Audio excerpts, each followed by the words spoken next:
अजीज साथियों, आज मैं आपको ये बताने जा रहा हूँ कि SIR फॉर्म कैसे हम भरेंगे और ये फॉर्म हमको कहाँ से मिलेगा। ये फॉर्म आपको BLO के यहाँ से मिलेगा। आप BLO के यहाँ जाएं और अपना मकान नंबर बताकर उससे ये फॉर्म हासिल कर लें। फॉर्म हासिल करने के बाद देखिए, अब इसकी तारीख घटा दी गई है। पहले 5 दिसंबर थी, अब 2 दिसंबर कर दी गई है। उससे पहले पहले आपको जमा कर देना है। जमा करने के बाद फिर 8 दिसंबर को आपका रिजल्ट आ जाएगा कि किन लोगों का नाम जुड़ा, किनका नहीं जुड़ा। फिर जिनका जुड़ जाएगा उनका काम तो पक्का हो जाएगा, और जिनका नाम सरकार की लिस्ट में नहीं जुड़ेगा उनको फिर 8 दिसंबर के बाद से नई जो वोटर बनेगी उसके लिए आपको डॉक्यूमेंट वगैरह देना पड़ेगा, जो भी रहे। तो चलिए मैं आपको ये बता दूं कि ये फॉर्म किस तरीके से भरा जाएगा। देखिए, ये फॉर्म आप जो देख रहे हैं इसमें देखिए 1 कॉलम, 2 कॉलम, 3, 4, 5 कॉलम बने हुए हैं। ये 4 कॉलम जो है ऑलरेडी पहले ही से भरे हुए हैं, इसमें हमें कुछ नहीं करना है। ये 5वां कॉलम जो है इसमें हमें अपना फोटो लगाना है, और उस फोटो का बैकग्राउंड जो है सफ़ेद हो तो बेहतर है। अब देखिए, उसके बाद पहला कॉलम आ रहा है जन्म तिथि। जन्म तिथि में आप अपनी तारीख भरेंगे। जैसे आपकी जन्म तिथि है 12/9/1980, तो आप इसमें भर देंगे। उसके बाद आधार संख्या, आपके आधार में 12 अंकों का जो एक डिटेल रहती है उसको भरना है। फिर उसके बाद आप अपना मोबाइल नंबर यहाँ भरेंगे। मोबाइल नंबर इसलिए भरवाया जाता है ताकि अगर बाद में कभी भी कोई दिक्कत हो तो BLO जो है आपसे संपर्क कर सके, इसलिए आप अपना मोबाइल नंबर यहाँ जो चल रहा है वो नंबर डालिएगा। उसके बाद देखिए, पिता अभिभावक का नाम। पिता अभिभावक यानी हमारे गार्जियन कौन है, गार्जियन का नाम हमें यहाँ भरना है। गार्जियन के नाम के सामने हम अपने गार्जियन का नाम लिखेंगे, अब्बू का नाम लिखेंगे, पिता का। फिर पिता के नाम के बाद पिता अभिभावक का EPIC संख्या, ये आपको मिल जाएगा जिस तरीके से यहाँ लिखा हुआ देखिए, TYX 19411236। इसी तरीके से आपको उनका जो पहचान पत्र है, वोटर ID जो है उसमें से आपको मिलेगा, वहाँ आप भर दीजिएगा। फिर उसके बाद दूसरा कॉलम है माता का नाम। इस कॉलम के सामने आपको अपनी माता का नाम लिखना है। फिर माता का EPIC संख्या जो है वो भी उनके पहचान पत्र से मिल जाएगा, जिससे वोट डाली जाती है, वो मिल जाएगा, उसको यहाँ भरना है। फिर उसके बाद कह रहे हैं पति या पत्नी का नाम यदि लागू है, यानी अगर उनकी वो शादीशुदा है तो यहाँ जो है पति का नाम लिखेंगे, और फिर पति का उसके बाद वाले कॉलम में EPIC संख्या यहाँ लिखना है।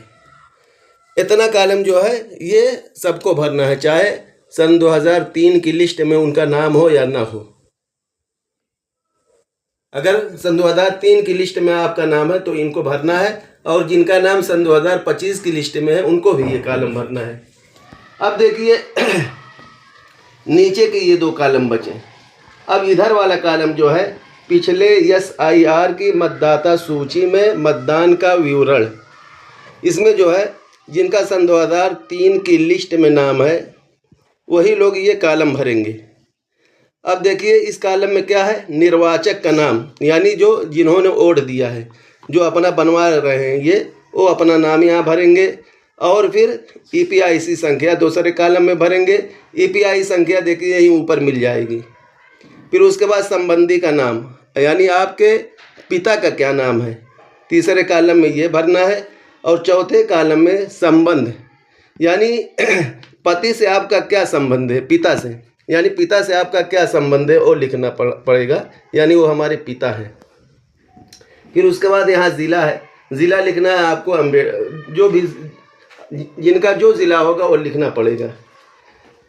फिर उसके बाद वाले कॉलम में राज्य का नाम, आपका जो राज्य हो वो लिख दें। और फिर इसी तरीके से विधानसभा निर्वाचन क्षेत्र का नाम यहाँ लिखना है, जो भी क्षेत्र रहेगा आप वहाँ लिख देंगे। फिर उसके बाद क्षेत्र की संख्या लिखना है कि आपका क्षेत्र की संख्या क्या है, तो आपकी जो संख्या है वो लिख देंगे। यहाँ हमारी संख्या 117 है तो हम यहाँ 117 लिख देंगे। अब ये भाग संख्या और कर्म संख्या आपको सन 2003 की लिस्ट में मिलेगी, वहाँ से आप ये लेकर भर लेंगे। अब देखिए सबसे अहम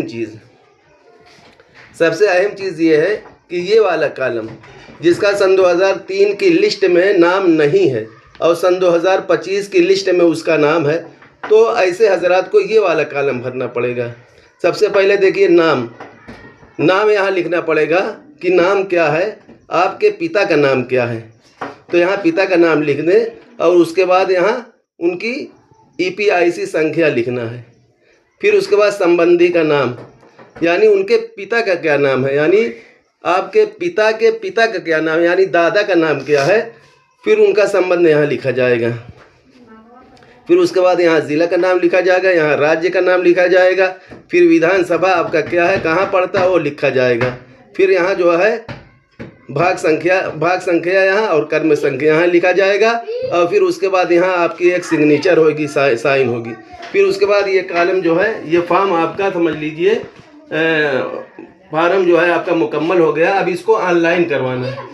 ऑनलाइन जब आप करवाएंगे तो इसकी एक रिसीविंग जो है आपकी BLO आपको देगी।